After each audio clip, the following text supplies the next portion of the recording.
The RBI has put in restrictions on Punjab and Maharashtra Cooperative Bank, according to a notification put out on the regulator's website. Vishwanathan Nair, he is here with more on the story. Vishy, quite a big bank with deposits of more than 11,000 crores. So what are the restrictions that we're talking about? So you're right, it's about 11,000 crore worth of deposits and about 8,000 crore in loans. So that is a considerably large-sized bank, even though it is a cooperative bank. Now, with respect to the restrictions, the Reserve Bank of India has said that customers of the bank will not be able to withdraw more than 1,000 rupees during the duration of this entire restriction that has been placed. The restrictions are in place for 6 full months, according to the RBI's notification. So for that period, the customers won't be able to withdraw more than that. Over and above this, the lenders, the bank will also not be able to give out any fresh loans or advances. It will not be allowed to make any fresh investments. It is also not allowed to sell off or dispose of any properties or assets that it might hold to generate cash flow.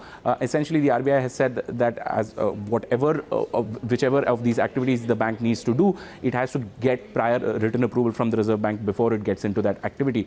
So that is an important restriction that the Reserve Bank of India has put. But remember that the Reserve Bank has been regularly putting these restrictions on urban cooperative banks wherever there are certain significant issues that are being detected by the RBI or by the bank themselves.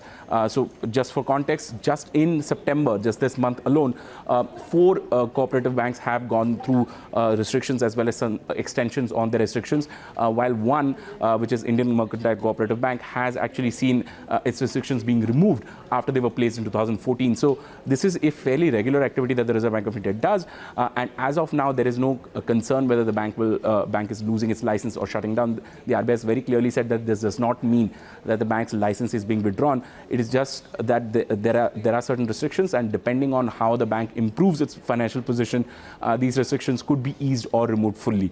So that is an important point that one must notice. Okay, Vishy, thanks a lot for bringing that, clarification for us. That's about what's happened to Punjab and Maharashtra Cooperative Bank. Remember, the major difference between cooperative and commercial bank is that these cooperative banks offer you more rate of interest when you park your money with them in form of fixed deposit. And last, what I heard, people depositing money were garnering between 8 to 9% interest rate vis-a-vis the other commercial banks, which offer you currently only between 6 to 6.5% or 7% at the most.